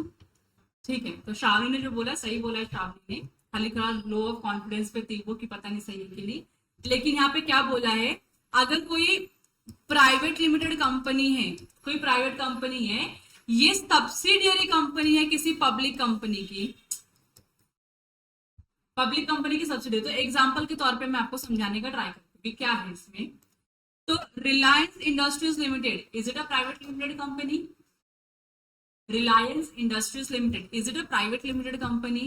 No, it is a public limited company। कैसे समझ में आता है? अगर कंपनी के नाम में प्राइवेट वर्ड आता है, कंपनी के नाम में प्राइवेट वर्ड आता है तो ही वो कंपनी प्राइवेट होगी। अगर कंपनी के नाम में सिर्फ लिमिटेड कंपनी आता है, लिमिटेड आता है, that means it is a public company. समझा आप लोगों को? तो मैंने क्या बोला, रिलायंस इंडस्ट्रीज लिमिटेड, तो ये क्या है, पब्लिक कंपनी है। ये पब्लिक कंपनी है, इसका एक सब्सिडियरी कंपनी है, इसका एक क्या है, subsidiary company. What is subsidiary company? I will tell you later. अभी याद रखो, एक सब्सिडियरी कंपनी है जिसका नाम है Reliance fresh mart private limited, Reliance fresh mart private limited, जहां पे उनके वेजीज और फ्रूट्स बिकते हैं, वो एक कौन सी कंपनी है, प्राइवेट लिमिटेड कंपनी है। तो अब जो होल्डिंग कंपनी है वो तुम्हारी कौन सी कंपनी है, पब्लिक कंपनी है, और जो तुम्हारी सब्सिडियरी कंपनी है वो कौन सी कंपनी है, प्राइवेट कंपनी है। तो लॉ क्या बोलता है, अगर कोई प्राइवेट लिमिटेड कंपनी का होल्डिंग कंपनी क्या रहेगा, आपका पब्लिक कंपनी रहेगा, तो ये जो प्राइवेट लिमिटेड कंपनी है इसको हम डीम्ड कर लेंगे, मान लेंगे कि ये क्या है, एक पब्लिक कंपनी है। समझ में आ रहा है आप लोगों को? So this is a private limited company, it will remain private limited company. इसके आर्टिकल्स में वो 3 रेस्ट्रिक्शन रहेंगे ही रहेंगे, but still this will be deemed as a public limited company, though it is not a public limited company. तो अगर private company का holding company जो है अगर वो पब्लिक है तो ये प्राइवेट को भी हम प्राइवेट नहीं बोलेंगे, इसको हम डीम्ड पब्लिक कंपनी बोलेंगे। अब देखो फिर से पढ़ लो प्रोवाइजो एक बार। Provided that a company which is a subsidiary of a company not being a private company, मतलब जो प्राइवेट कंपनी के सब्सिडियरी तो पब्लिक कंपनी के सब्सिडियरी है, shall be deemed to be a public company for the purpose of this act even where such subsidiary company continues to be a private company by its articles। आपके articles में restrictions रहेंगे 268 वाले, लेकिन फिर भी हम आपको डीम्ड कर लेंगे कि आप क्या हो, पब्लिक कंपनी हो। एक्चुअल में पब्लिक हो क्या, नहीं, डीम्ड में क्या हो, पब्लिक हो। यहाँ तक क्लियर हो गया आप लोगों को? सो विद दिस हम लोगों ने ये भी कवर अप कर लिया है। स्मॉल कंपनी वाला। अब अगला है on the basis of control. अब on the basis of control जो है ये आपको पढ़ाएगा प्राइवेट कंपनी कौन होती है, पब्लिक कंपनी कौन होती है और एसोसिएट कंपनी कौन होती है, सॉरी प्राइवेट पब्लिक बोलूं, holding subsidiary and associate company कौन होती है वो बताएगा। तो सेक्शन 246 बोलता है होल्डिंग कंपनी के बारे में। होल्डिंग कंपनी वो कंपनी होती है जिसका सब्सिडियरी कंपनी में कंट्रोल होता है। एग्जाम्पल, सबके घर पे पेरेंट्स है ना, तो ये पापा है आपके, कंट्रोलिंग पर्सन पापा ही होता है जनरली। ये कौन है, तुम्हारे पापा है। अब तुम कौन, पापा के बच्चे हो, आप चाइल्ड हो, और पापा लिखने से अच्छा मैं क्या लिख दूं, पेरेंट लिख दूं। चाइल्ड लिखा तो तुम भी क्या पापा क्या रहेंगे, पेरेंट ही रहेंगे। तो पापा का तुम्हारी जिंदगी में क्या कंट्रोल है, कितना परसेंटेज, मतलब तुम्हारी लाइफ तुमको कैसे जीनी है या कैसे नहीं जीनी है, एक कौन कंट्रोल करता है, पेरेंट्स। क्यों, क्योंकि आप उनके टुकड़ों पे पल रहे हो, बहुत सिंपल सा लॉजिक है इसका। तो अगर वो आपको पाल रहे हैं तो उनको लगता है कि उनका हक है आपको उनके हिसाब से रखने का, बराबर। तो वो आपकी जिंदगी में बहुत ज्यादा इंटरफियर करते हैं क्या, पेरेंट्स का इंटरफियर होता है चाइल्ड के लाइफ में, होता है। कितना कितना इंटरफियर होता है, जब आप एकदम छोटू रहोगे, एकदम छोटू, जब आप चॉकलेट खाते रहोगे, ऐसे लॉलीपॉप खाते रहोगे, तो मतलब 100% से भी ज्यादा कंट्रोल उनका ही रहता है। लेकिन जब आप थोड़े से बड़े होते हो, स्कूल में आते हो, तो 95% रहता है कौन से स्कूल में जाओगे, यूनिफॉर्म पहनना है, टिफिन लेके जाना है, बॉटल लेके जाना है, ये बैग, ये बुक, उनका ही डिसीजन होता है। आप जब कॉलेज में आते हो तो क्या उनका कंट्रोल थोड़ा सा कम होता है, तो आप डिसाइड करते हो पापा इस कॉलेज में जाएंगे, कॉलेज अच्छा है, हम ये कपड़े पहनेंगे, कॉलेज में ट्रेंड है हमारा, हम ये वाली बुक लेंगे, युवा या क्लासमेट की बुक लेंगे, हम नॉर्मल वाली बुक नहीं लेंगे। तुम्हारा डिसीजन आ जाता है कि नहीं, लेकिन कितने परसेंटेज का, तुम्हारा 10-15% का डिसीजन है, बाकी सारा किसका है, पेरेंट्स का है। तो अभी तक आपके पेरेंट्स आपको मस्त कंट्रोल कर रहे हैं, बराबर कि नहीं। लेकिन जब आप अर्निंग पर्सन बन जाओगे, जब आप अर्निंग पर्सन बन जाओगे, तो क्या अपने पापा की या मम्मी की आप सुनने वाले हो। आपको गोवा जाना है, तो आप पैसे कमा रहे हो, आपको गोवा जाना है, अभी उनको इंटीमेट करके जाओगे, बराबर कि नहीं। उनकी परमिशन नहीं लेते बैठोगे कि पापा, जैसे अभी तुमको अगर गोवा जाना होगा, अभी आज के सिनेरियो में तुमको क्या करना पड़ेगा, उनको मक्खन लगाना पड़ेगा, एक्सप्लेन करना पड़ेगा कौन जा रहा है कौन नहीं जा रहा है, क्यों मुझको जाना है, हमारा के क्या करने वाले हैं, कहाँ रुकने वाले हैं, किन के साथ रुकने वाले हैं, क्या क्या एक्टिविटीज होगी दिन भर के, सब उनको एक्सप्लेन करना पड़ेगा। And if gate satisfied with your terms तो वो हाँ बोलेंगे, अदरवाइज 99% प्रोबेबिलिटी होगी क्या बोलेंगे, ना बोलेंगे। क्योंकि घर वालों को गोवा सुनने का क्या लगता है, तो उनको लगता है कि दारू पीने के लिए लोग गोवा जा रहे, तो अलाउड नहीं करते। क्योंकि परसेप्शन ही गोवा को लेकर सबका ऐसा है, but that is not the reality. तुम लोग तो मतलब कोई अच्छे से प्रोजेक्ट के लिए जाते, तुम बोल के भी जाते प्रोजेक्ट के लिए गोवा जा रहे हैं, कॉलेज में सब लोग जा रहे हैं, हमको भी जाना पड़ेगा, इतने पैसे लगते हैं, पैसे भी दे दो, सब है कि नहीं है। अगर आपके पेरेंट्स सेटिस्फाई होते तो भेजते, अदरवाइज तो नहीं भेजते। मेरे पेरेंट्स तो कभी नहीं भेजे मेरी जिंदगी में, किसी भी ट्रिप एंड ऑल के लिए अलाउ नहीं करते थे। उसकी भी अलग अलग सिनारियोस तुमको कभी बताऊंगा तो हंसोगे कि ऐसा भी बोलते थे ये लोग, आज नहीं बताऊंगी। लेकिन जब आप अर्निंग पर्सन बन जाते हो तो you start taking your own decision, गाड़ी कौन सी लेनी है, कपड़े कौन से पहनने हैं, कौन से ऑफिस में जॉब करना है, कितनी की सैलरी मिलनी चाहिए हो, घर से कब आओगे, ऑफिस कब जाओगे, जो भी आपका डिसीजन होता है कि नहीं। तो पेरेंट्स का इंटरफेयर थोड़ा कम हो जाता है। अगर आपके पेरेंट्स आपको मोर देन 50% का कंट्रोल करते हैं, अगर आपके पेरेंट्स का आपके ऊपर मोर देन 50% का कंट्रोल होता है, तो आप क्या माने जाओगे, सब्सिडियरी कंपनी माने जाओगे। और क्योंकि आपकी पेरेंट्स आपको कंट्रोल कर रही है, तो पेरेंट क्या मानी जाएगी, आपकी होल्डिंग कंपनी मानी जाएगी। और आप क्या माने जाओगे, सब्सिडियरी कंपनी माने जाओगे। तो ऐसे आप याद रख पाओगे इसको, चाइल्ड एंड पेरेंट का रिलेशनशिप। तो इसको जो दूसरा लैंग्वेज है, parent company and child company भी बोलते हैं। पेरेंट कंपनी कौन सी होती है, जो होल्डिंग कंपनी होती है। चाइल्ड कंपनी कौन सी होती है, सब्सिडियरी, जिसका शेयर्स पेरेंट कंपनी ने होल्ड करके रखा हुआ है। इसका ये मतलब होता है कि ये कंपनी में क्या होने वाला है, कैसे लोग ऑपरेट करेंगे, बोर्ड ऑफ डायरेक्टर्स में कौन बैठेगा, क्या बिजनेस करना है, सब डिसीजन किसका होगा, होल्डिंग कंपनी का होगा। समझ में आ रहा है आप लोगों को। So this is how holding company becomes holding company. तो सब्सिडियरी कंपनी का अलग सा डेफिनेशन नहीं है, उनका बहुत सिंपल है, ऐसी कंपनी जिसमें पब्लिक कंपनी हो, जिसमें होल्डिंग कंपनी शेयर्स होल्ड करती है फॉर मोर देन 50%, तो उसको हम क्या बोलेंगे? सब्सिडियरी कंपनी बोलेंगे। जिस कंपनी में शेयर्स होल्ड किया वो सब्सिडियरी कंपनी है, जिस कंपनी ने होल्ड किया उसको हम क्या बोलेंगे? पैरेंट कंपनी या होल्डिंग कंपनी बोलेंगे। ये क्लियर हो गया आप लोगों को? तो ये कंट्रोल कितने का होना चाहिए? यहाँ पे जो कंट्रोल है, इसको ब्लैक मार्कर से लिखूंगी, जो कंट्रोल है वो मोर देन 50% का होना चाहिए। अगर आपका कंट्रोल मोर देन 50% का है दूसरी किसी कंपनी में, then definitely you become the holding company, and the other company, जिस कंपनी में आपका होल्डिंग है, that company will become subsidiary company. ये क्लियर हो गया आप लोगों को? तो ये पेरेंट कंपनी समझ में आ गई या होल्डिंग कंपनी समझ में आ गई, तो सब्सिडियरी भी कंपनी आपको साथ में समझ में आ ही गई है कि ऐसी कंपनी जिसमें holding company more than 50% share hold करती है तो होल्डिंग कंपनी में, सब्सिडियरी कंपनी में जाएगी। अब जो तीसरी company that is associate company. Associate company वो कंपनी होती है जिसमें दूसरी कंपनी क्या करती है? लेस देन और नहीं, मोर देन और इक्वल टू 20% का शेयर्स होल्ड करती है, या कंट्रोल होता है उनका। कितने का कंट्रोल होना चाहिए?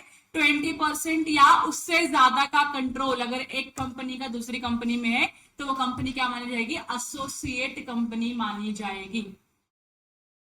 तो एसोसिएट कंपनी होने के लिए आपको मोर देन और इक्वल टू 20% का शेयर होल्ड करना होगा, लेकिन it will be less than 50%, less than और इक्वल टू 50%, क्योंकि जिस मोमेंट पे आप 50 क्रॉस कर जाते हो आप क्या बन जाओगे? होल्डिंग कंपनी बन जाओगे। तो आप इसके बीच में रहते हो तो आप एसोसिएट कंपनी माने जाते हो। ये वाला लिमिट लॉ में लिखा नहीं हुआ, but by interpretation I am telling you कि अगर ऐसा रहेगा तो ये एसोसिएट कंपनी मानी जाएगी इतने लिमिट तक। 50 से क्रॉस कर गई तो क्या बन जाएगी? वो होल्डिंग कंपनी। होल्डिंग कंपनी का बहुत ही क्लियर डेफिनेशन है, मोर देन 50%। तो अगर किसी कंपनी ने 50.1% होल्ड किया है किसी दूसरी कंपनी में तो क्या ये होल्डिंग मानी जाएगी? यस। तो आप मैथ्स का फॉर्मूला नहीं लगाने का कि लोअर साइड रहेगा तो उसको लोअर पे राउंड ऑफ करो, लेस देन 5 तो लोअर पे राउंड ऑफ करो, मोर देन 5 तो हायर पे राउंड ऑफ करो। नो, कंपनीज में ऐसा नहीं होता। 2% रहेगा तो भी क्या माना जाएगा? ये होल्डिंग कंपनी माना जाएगा। यहां तक क्लियर है आप लोगों को? होल्डिंग, सब्सिडियरी, एसोसिएट क्लियर हो गया? ग्रेट। अगली जो कैटेगरी की कंपनी है वो अपनी क्या है? Company based on the access to capital. क्या आपको पब्लिक एट लार्ज से कैपिटल लेने का एक्सेस है? इफ आंसर इज यस तो आप क्या हो? लिस्टेड कंपनी हो। अगर आंसर नो आता है तो आप क्या हो? अनलिस्टेड कंपनी हो। तो एलीट गुरुकुल लिमिटेड जो है, इनके पास एक्सेस तो है लेकिन ये ले नहीं पा रहे हैं मार्केट से पैसा, तो क्या ये लिस्टेड कंपनी है कि अनलिस्टेड कंपनी है? अनलिस्टेड, क्योंकि हमारे शेयर अभी कहीं पे ट्रेड नहीं होते हैं, कहीं पे भी हमारे शेयर का स्टॉक एक्सचेंज पे नाम नहीं आता है कि elite Gurukul limited share price 50 rupees, 100 rupees, 200 rupees, अभी तक नहीं आ रहा है। दैट मीन्स हम लोगों ने अभी तक शेयर्स को लिस्ट किया है क्या? नहीं। तो हम क्या है? अनलिस्टेड कंपनी है। लेकिन टाटा स्टील बोलू तो टाटा स्टील के शेयर मार्केट में बिक रहे हैं, कोई भी खरीद रहा है, कोई भी सेल कर रहा है उसको, तो वो क्या है? लिस्टेड कंपनी है। जब कोई कंपनी लिस्टेड कंपनी होती है तो स्टॉक एक्सचेंज पे उनके शेयर की लिस्टिंग होती है। लिस्टिंग होने के बाद उनके शेयर जो है मार्केट में फ्रीली बिकते हैं और वो मार्केट से पैसे कभी भी उठा सकते हैं। अनलिस्टेड कंपनी वो सब नहीं कर सकते। तो इतना ही है लिस्टेड और अनलिस्टेड कंपनी के बारे में, ज्यादा इंफॉर्मेशन नहीं है। फिर उसके बाद आते हैं अदर कंपनी। अब जो बची कुछ ही कंपनी सारी अदर कंपनी कैटेगरी में फॉलो जाती है। तो उसमें जो सबसे पहला है गवर्नमेंट कंपनी। आप लोगों ने बहुत बार सुना होगा government company, government company, government employ. Government company वो कंपनी होती है जिसका किसी भी कंपनी में मोर देन 51% का कंट्रोल होता है। कितने का? मोर देन 51% का। आगे जो मोर देन 51% का जो कंट्रोल है ये पूरा का पूरा सेंट्रल गवर्नमेंट का हो सकता है, क्योंकि हमारे पास सेंट्रल गवर्नमेंट है। पूरा का पूरा स्टेट गवर्नमेंट का हो सकता है क्योंकि हमारे पास स्टेट गवर्नमेंट भी है, या तो central government plus state government साथ में किसी कंपनी का मोर देन 51% शेयर अगर होल्ड करते हैं तो उस कंपनी को हम क्या बोलेंगे? गवर्नमेंट कंपनी बोलेंगे। यहां तक क्लियर है आप लोगों को? मुझे खाली एक चीज कंफर्म कर लेंगे दो, ये मोर देन 50% है या इक्वल्स टू मोर देन 50% है। नॉट लेस देन 51% का मतलब होता है कि मिनिमम कितना होना चाहिए? 51% होना चाहिए। So it is equals to or more than 51%, equals to more than 51%। अगर आपका इतना है तो हम क्या बोलेंगे? आप क्या हो? गवर्नमेंट कंपनी हो। अगर 51% हुआ तो भी आप गवर्नमेंट कंपनी माने जाओगे, 52% हुआ तो भी आप गवर्नमेंट कंपनी हो। और ये होल्डिंग किसकी होनी चाहिए, आइदर स्टेट गवर्नमेंट की और सेंट्रल गवर्नमेंट की, या दोनों गवर्नमेंट की मिलके। ठीक है, यहां तक क्लियर है आप लोगों को। उसके बाद आते हैं फॉरेन कंपनी के पास। फॉरेन कंपनी एक ऐसी कंपनी है जो कहां रजिस्टर हुई रहेगी, फॉरेन में। अगर वो इंडिया में रजिस्टर्ड है तो हम क्या बोलेंगे उसको, इंडियन कंपनी। और जो कंपनी इंडिया में रजिस्टर्ड नहीं है लेकिन इंडिया में बिजनेस कर रहा है उसको हम क्या बोलेंगे, foreign company. Can you give me examples of any foreign company which is not registered in India but they are having a business in India? Amazon सबसे पहला एग्जांपल तो आपके दिमाग में क्या आता है, Amazon है। ओके, और फ्लिपकार्ट और आईफोन, डेल, सैमसंग, एचपी, ये सारी जो बड़ी बड़ी कंपनीज है वो क्या इंडिया की कंपनीज है, कहाँ की कंपनीज है, बाहर की कंपनीज है। लेकिन क्या इंडिया में बिजनेस करके पैसे कमा रहे हैं, क्या इंडिया में डेल एचपी का लैपटॉप यूज हो रहा है, क्या इंडिया में अमेजोन की सर्विस को यूज किया जा रहा है, फ्लिपकार्ट की सर्विस को यूज किया जा रहा है, अलीबाबा को यूज किया जा रहा है, क्या इंडिया में आईफोन यूज किए जा रहे हैं? यस है ना, आंसर सबका यस ही है ना। तो ये सारे क्या है, ऐसी एंटिटी है जो आउटसाइड इंडिया इनकॉर्पोरेट हुई है लेकिन प्लेस ऑफ बिजनेस कहां पर है, इंडिया में है। ये प्लेस ऑफ बिजनेस फिजिकल भी हो सकता है, इलेक्ट्रॉनिक वे से भी हो सकता है, एजेंट के थ्रू भी हो सकता है। किसी भी तरीके से आप इंडिया से अगर पैसे कमा रहे हो तो हम बोलेंगे आप क्या हो, फॉरेन कंपनी हो। समझा आप लोगों को फॉरेन कंपनी क्या है? तो मैंने आपको एग्जांपल दिया। तो फॉरेन कंपनी दो चीजें आपको देखनी है, इनका क्या देखना है आपको, रजिस्ट्रेशन कहां पर हुआ है, तो it will be outside India, India के बाहर, तभी तो आपको हम फॉरेन कंपनी बोल रहे। और दूसरा हम इनकी बात करेंगे place of business. Place of business कहां होना चाहिए, इंडिया में होना चाहिए। प्लेस ऑफ बिजनेस इंडिया में होना चाहिए। अब इंडिया में कैसे हो सकता है, so it can be either physical और ई कॉमर्स के थ्रू, इलेक्ट्रॉनिक हो सकता है, या एजेंट के थ्रू भी हो सकता है। अगर आपने एजेंट भी अपॉइंट किया है इंडिया में आपके बिजनेस को करने के लिए तो भी हम क्या बोलेंगे, आप फॉरेन कंपनी। यहां तक क्लियर है? तो ये चीजें छोटी छोटी साइड में लिख लो अपने बुक में। पहले आपका रजिस्ट्रेशन जो है वो आउटसाइड इंडिया होना चाहिए। प्लेस ऑफ बिजनेस जो है पीओबी वो कहां पे होना चाहिए, इंडिया में होना चाहिए। अब जरूरी नहीं है कि उनका फिजिकल ऑफिस हो, वर्चुअल ऑफिस भी चलेगा, फिजिकल ऑफिस भी चलेगा, एजेंट के थ्रू भी आपका एग्जिस्टेंस चलेगा, हमको कोई दिक्कत नहीं है। यहां तक क्लियर हो गया?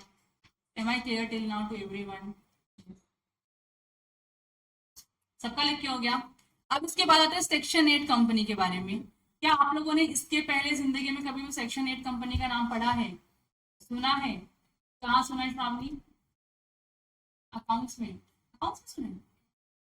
अच्छा एनपीओ, हाँ एनपीओ सुना है कि नहीं? पार्टनरशिप फॉर्म में भी हमने सुना है कि पार्टनरशिप फॉर्म में भी सेक्शन 8 कंपनी नहीं हो सकती है।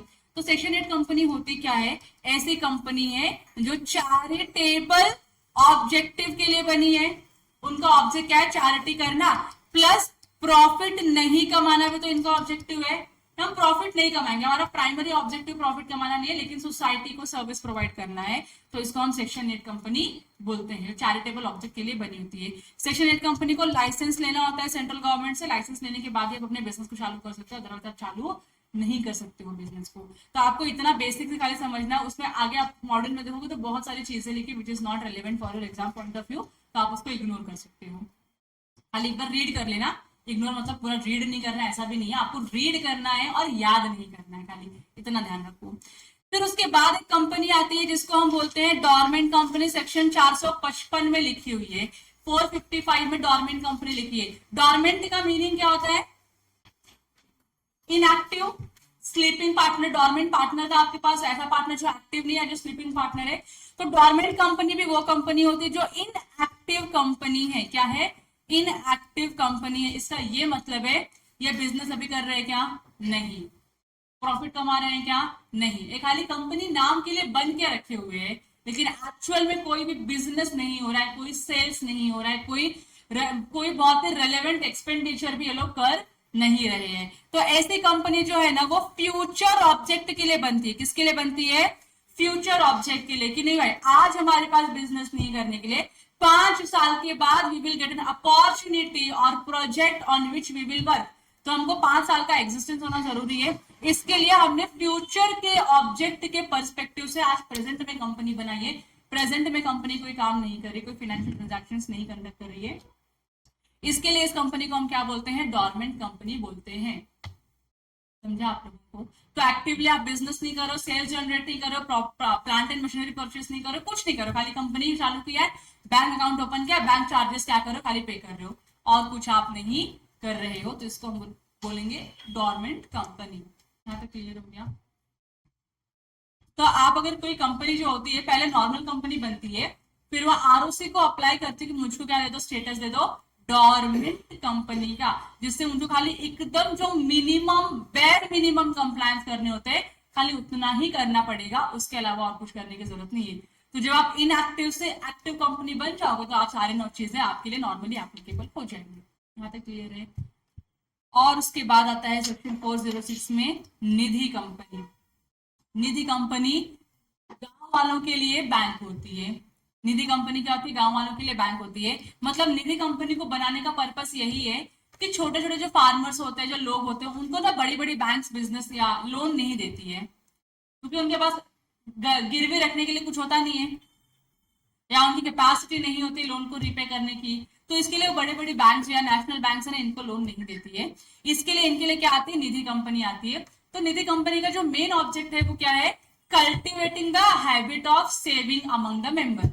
मेंबर के अंदर क्या होनी चाहिए? सेविंग करने की हैबिट डेवलप होनी चाहिए। इसके लिए लोग क्या करते हैं? एक निधि कंपनी चलाते हैं, जिसमें जो गांव खेड़े के जो लोग होते हैं ना, वो निधि कंपनी में क्या करते हैं? जाके अपने पैसे डिपॉजिट कर देते हैं, और जब उनको फ्यूचर में लोन की रिक्वायरमेंट होगी तो उसी डिपॉजिट के बदले में वो क्या ले लेते हैं? लोन ले लेते हैं। तो ये कंपनी को हम निधि कंपनी बोलते हैं। बस इतना याद रखो, आपको और कुछ पढ़ने की जरूरत नहीं है।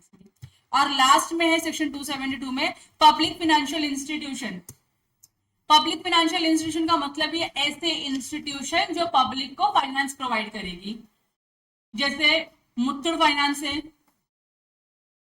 और गोल्ड लोन का जो कॉन्सेप्ट चलता है, मेरे को याद नहीं आ रहा ऑर्गेनाइजेशन का नाम, महिंद्रा फाइनेंस जैसे कुछ ऑर्गेनाइजेशंस है, इनको हम क्या बोलते हैं? फाइनेंशियल इंस्टीट्यूशन बोलते हैं। ये पब्लिक कब बनेगी? जब गवर्नमेंट का 51% का मिनिमम इसमें क्या होगा?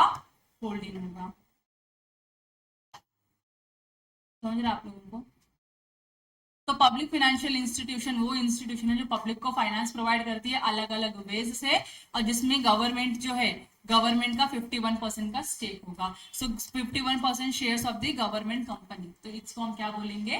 पब्लिक फाइनेंशियल इंस्टीट्यूशंस बोलेंगे। यहाँ तक क्लियर है? सो इसके साथ जो हमारा जो इंपॉर्टेंट डिस्कशन था क्लासेस ऑफ कंपनी वो खत्म होता है। अब क्लासेस ऑफ कंपनी खत्म होने के बाद we have to discuss a lot more thing, लेकिन that we will discuss after a short break of 10 minutes. कोई नाश्ता करने के लिए बाहर जाएगा नहीं, नाश्ता के लिए मैं आपको अलग से ब्रेक दूंगी, लेकिन अभी आपको क्या करना है? 10 मिनट्स का ब्रेक लेना है, चाय कॉफी पीनी है, चाय कॉफी पी के रिफ्रेश होकर फिर से आके क्लास में बैठो। क्लियर है यहाँ तक? Thank you.